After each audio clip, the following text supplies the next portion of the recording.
Evet arkadaşlar, herkese selamlar. Buradan Mr. Bushido ile beraber bir One Piece videosunda daha beraberiz.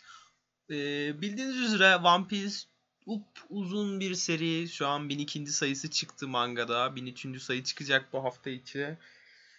Ve bu serinin çoğunda kahkahalar atarak güldüğümüz çok fazla an yaşadık. Ama çok üzüldüğümüz anlar da oldu. Ben de bir liste buldum Ranker.com'dan.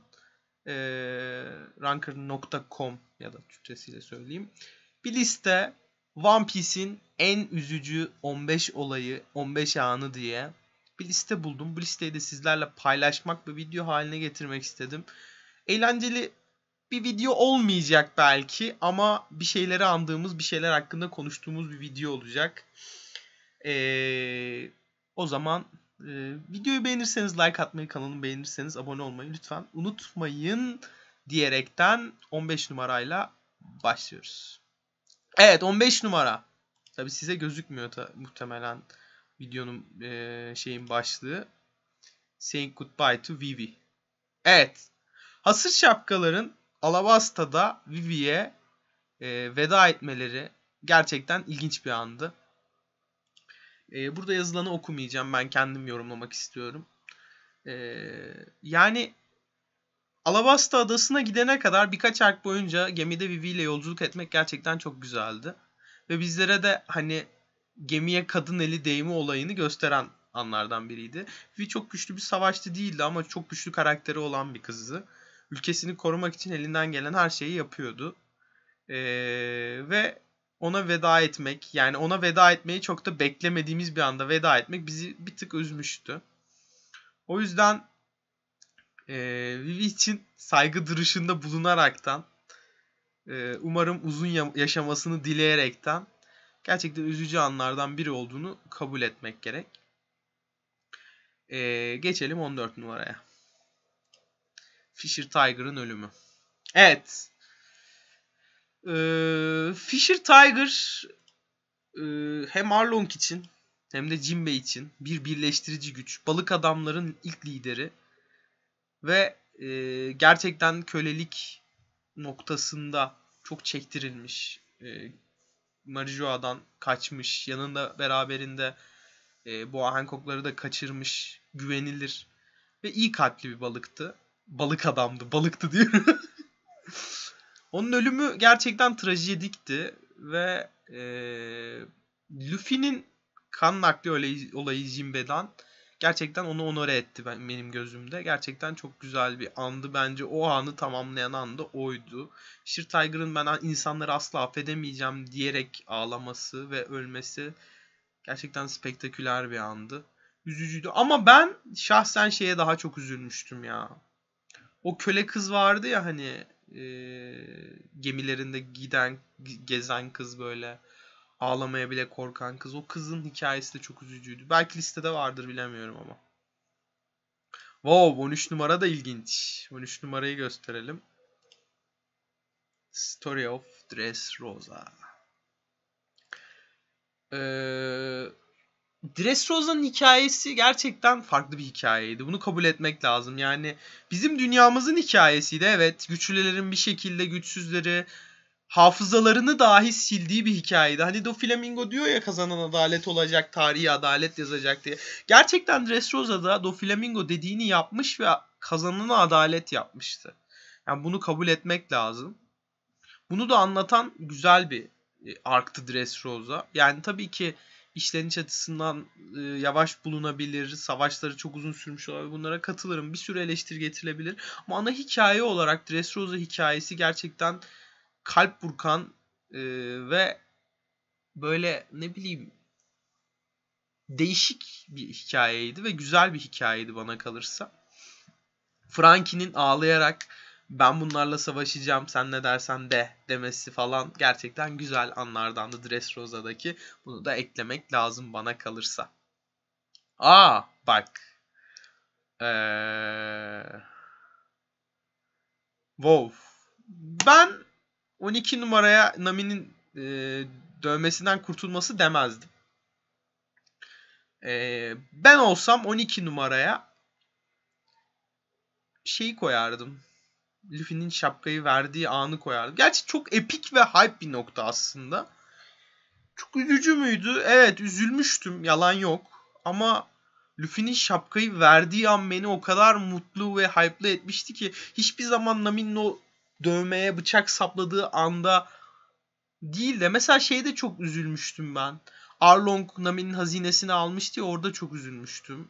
Gerçi bu an da bayağı üzücüydü, şimdi yalan olmasın ama çok kısa bir anda arkadaşlar ya. 1 dakika falandı bu. 1 dakika sonra Luffy o şapkayı Nami'nin kafasına taktı ve hadi gidelim dedi. XO.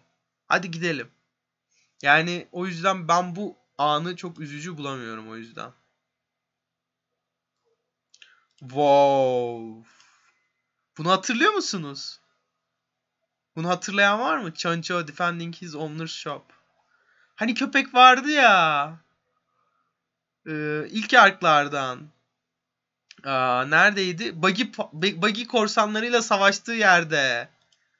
Bir köpek, Chincho adlı bir köpek efendisinin marketini koruyordu. Ölümü göze alıyordu, dayak yiyordu şeyden.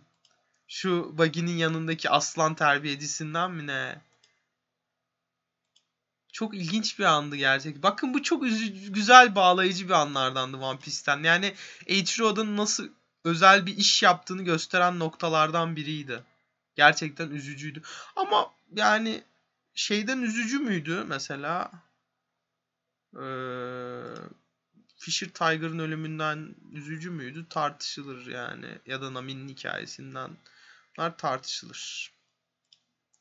10 numaraya da ilginç bir şey koymuş. Bana kalırsa. Luffy fighting Usopp.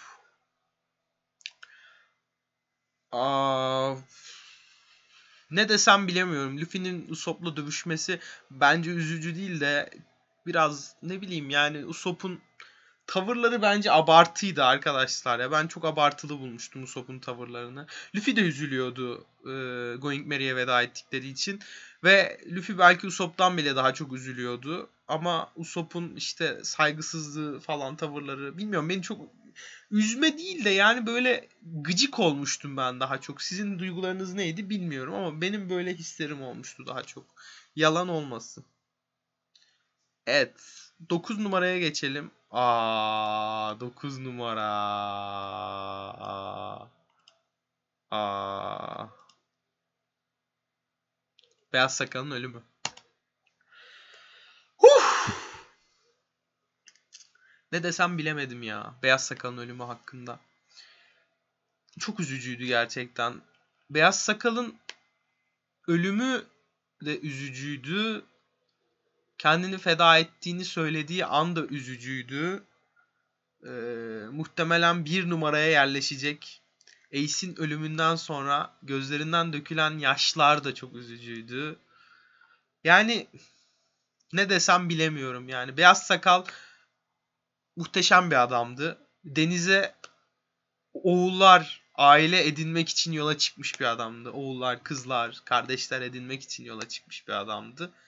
Ve hayalini gerçekleştirdi. Hayalini gerçekleştirip öldü. Bunu söylemek lazım. Asla geride bir aması, keşkesi kalmadan öldü muhtemelen. Belki tek keşkesi Ace'i korumak olabilirdi. Onu da elinden geleni yaptı ama olmadı. Üzücü bir andı gerçekten. 8 numara.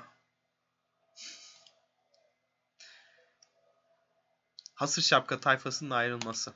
Bu Şabondi'de olmuştu gerçekten. Ben bunu bu arada daha henüz Alabasta'lardayken falan Fishmekan YouTube'dan One Piece videolarına bakıyorum. Marineford'a falan da bakıyorum ama hiçbir şey anlamıyorum o zaman. Bunlar ne falan filan. Tabii tayfayı bile tam tanımıyorsun. Bu Separation of Crew'u o zaman izlemiştim ben.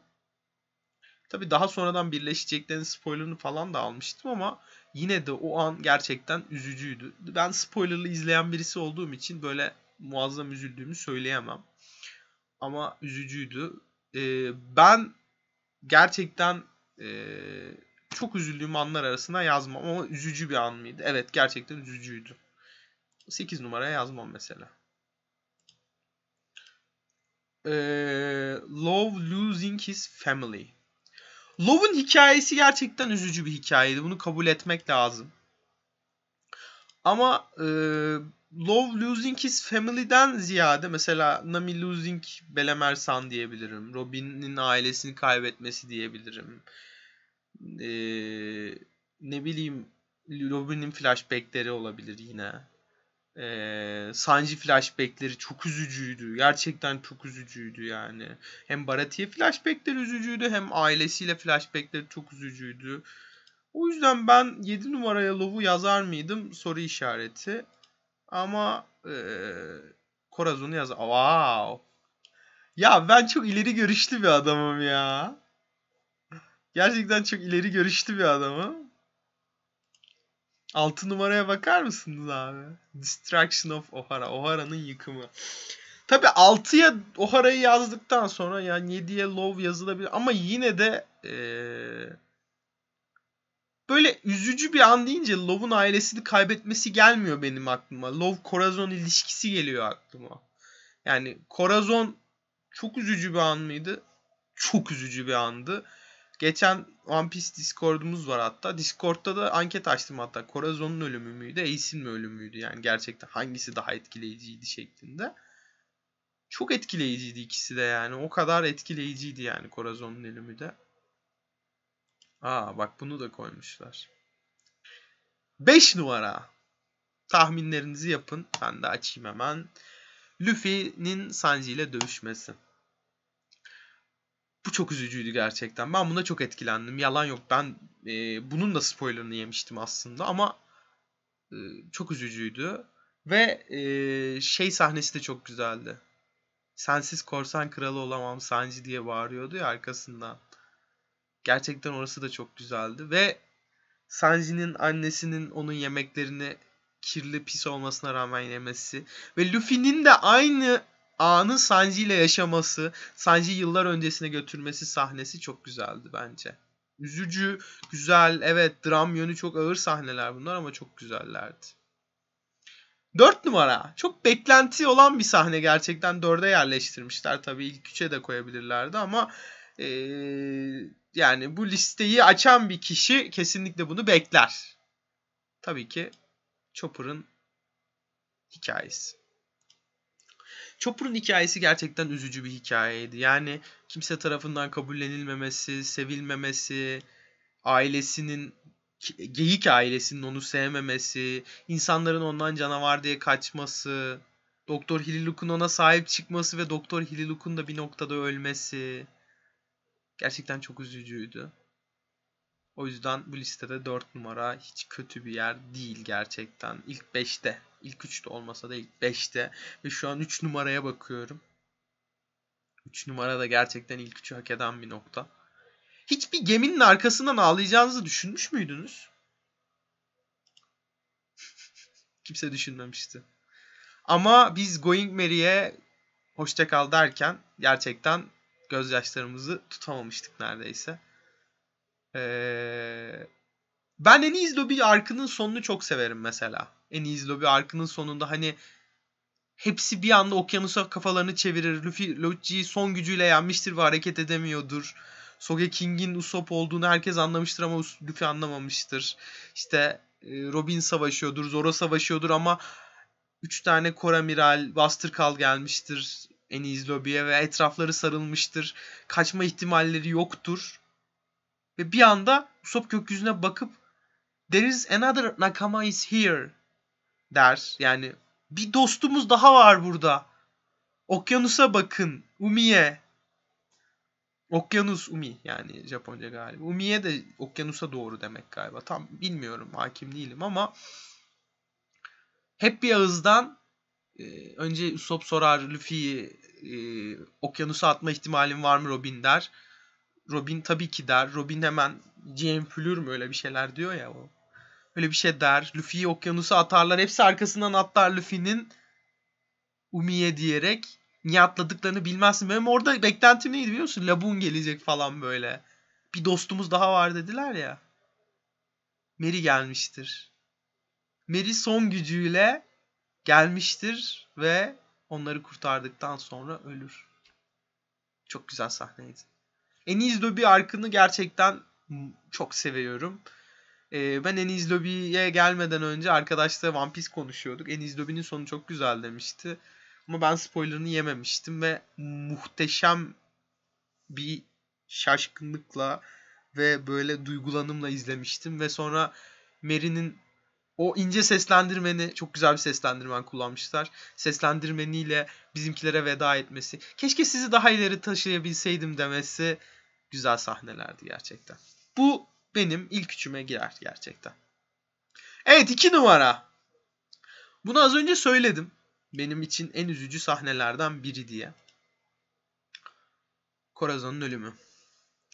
Üstüne konuşulması gereken bir sahne daha gerçekten Corazon'un ölümü. Corazon'un Lova duyduğu sevgi gerçekten çok hoşuma gitmişti benim. Yalan yok. Çok hoşuma gitti yani. Karşılıksız bir sevgiydi ve her şeyinden vazgeçti Corazon.